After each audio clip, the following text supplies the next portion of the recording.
The Imperium survives on repetition, on prayer spoken so often it stops being questioned, on history retold until it becomes scripture. And the most sacred repetition of all is this: the Emperor lives, not metaphorically, not symbolically, literally.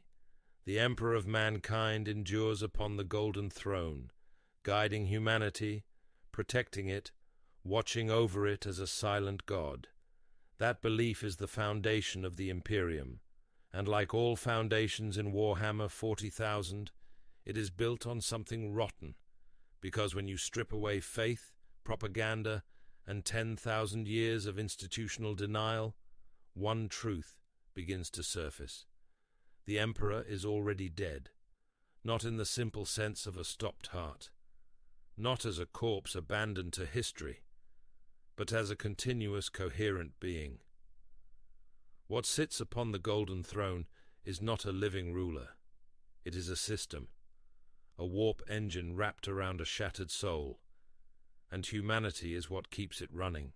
To understand how this happened, we need to abandon the mythologized ending of the Horus Heresy and examine what was actually lost when the Emperor struck Horus down. Before the heresy, the Emperor was terrifyingly consistent. Every action, no matter how cruel, served a calculated long-term vision. He rejected religion not out of arrogance, but out of necessity. He understood that belief feeds the warp, that gods are not born, they are grown. The Emperor knew this because he had seen it happen. He had watched the Old Ones fall. He had seen the Eldari create Slanesh through excess and faith. He understood that once worship begins, control ends. That is why the imperial truth mattered, not as philosophy, but as a weapon. Then came Horus. The duel aboard the vengeful spirit did not simply damage the Emperor's body. It destroyed the architecture of his mind. Horus was not just corrupted. He was empowered by the warp itself. The Emperor was fighting not a sun, but a conduit. And when the Emperor unleashed everything to destroy Horus, he did something irreversible. He burned himself out across multiple layers of reality. His body survived. His continuity did not. This is the part imperial records never dwell on. After the heresy, the Emperor never resumes command. He never issues clear directives. He never speaks in his own voice again. Instead, he is entombed. And the Golden Throne was never meant to be a throne. It was an interface, a psychic regulator, designed to control access to the Webway project. When the Emperor was placed upon it, the throne became something else entirely, a life support system. Then more than that. Then something no one fully understood. Even the Adeptus Mechanicus admits this through their actions. They do not repair the throne through engineering. They appease it through ritual. Ritual is what you use when understanding is gone. And this is where the lie begins to crack. Every day 1,000 psychers are sacrificed. Their souls are burned, not gently absorbed, consumed. Ask yourself a simple question. If the Emperor were alive, why would this be necessary? Living beings heal. Even perpetuals recover. Machines require fuel, but they do not require belief. Gods require both. The psychers are not healing the Emperor. They are stabilizing a psychic phenomenon that cannot sustain itself. The Astronomican is proof of this. It is described as a beacon, but that is misleading. It is not passive light. It is constant psychic pressure radiating across the warp. A presence. It pushes back chaos not through purity, but through dominance, through volume. That is not how a man functions. That is how a god functions. Or more accurately, how a god-shaped construct functions. The Emperor has become a fixed point in the warp, not a will acting upon reality, but a mass warping it by existing. This explains something deeply unsettling.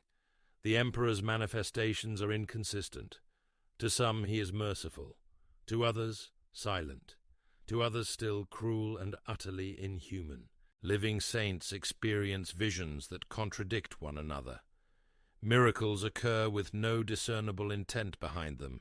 This is not divine strategy. This is psychic fragmentation. The Emperor is no longer one voice. He is an echo chamber, and this fragmentation is confirmed when Guilliman meets him. Guilliman expects a father, a commander, a mind he can reason with. Instead, he encounters something vast, fractured, and overwhelming, a presence that cannot focus, a being that floods his thoughts with conflicting impressions. Guilliman does not leave inspired. He leaves disturbed, because what he met was not a man. It was a storm of impressions shaped by 10,000 years of belief. Now pause here for a moment. If this interpretation already feels uncomfortably plausible, or if you think it's complete heresy, leave a comment now. Because from this point forward, the theory stops being tragic and starts becoming monstrous. The Golden Throne is not preserving the Emperor. It is preventing something else from happening. Resurrection. In older lore, the Star Child represents a reborn Emperor, a purified soul waiting to emerge once the old shell is gone. But ask yourself why that rebirth has never occurred. The Emperor is a perpetual. Death should not be the end, unless death is being actively denied. The Golden Throne anchors what remains of the Emperor to real space. It forces cohesion where none naturally exists. It binds psychic fragments into a single broadcast signal. The Astronomican. If the Emperor were allowed to fully die, that signal would collapse. Warp travel would become impossible. The Imperium would fragment within months. So the Imperium makes a choice. Every single day, it chooses survival over salvation. The Emperor cannot be allowed to be reborn, because rebirth would end the Imperium as it exists. And here is the final, cruel irony. The Emperor sought to save humanity from gods. He denied worship. He rejected faith. He tried to starve the warp. And humanity responded by turning him into the most powerful, God-shaped entity it has ever created. Not a god of hope, not a god of order, a god of stagnation, a being locked into place by fear of change. The Emperor is no longer ruling humanity. He is trapping it. And humanity, through worship and sacrifice, is trapping him in return. The Golden Throne is not a life support system. It is a containment field. The Emperor of mankind is dead, and the Imperium is the machine built to keep his death from meaning anything. There is one final implication the Imperium never dares to confront. If the Emperor is already dead, then chaos is not trying to kill him. Chaos is waiting, because the moment the Golden Throne fails, the Astronomican dies, and when that signal vanishes, the warp will finally hear something it hasn't heard in 10,000 years.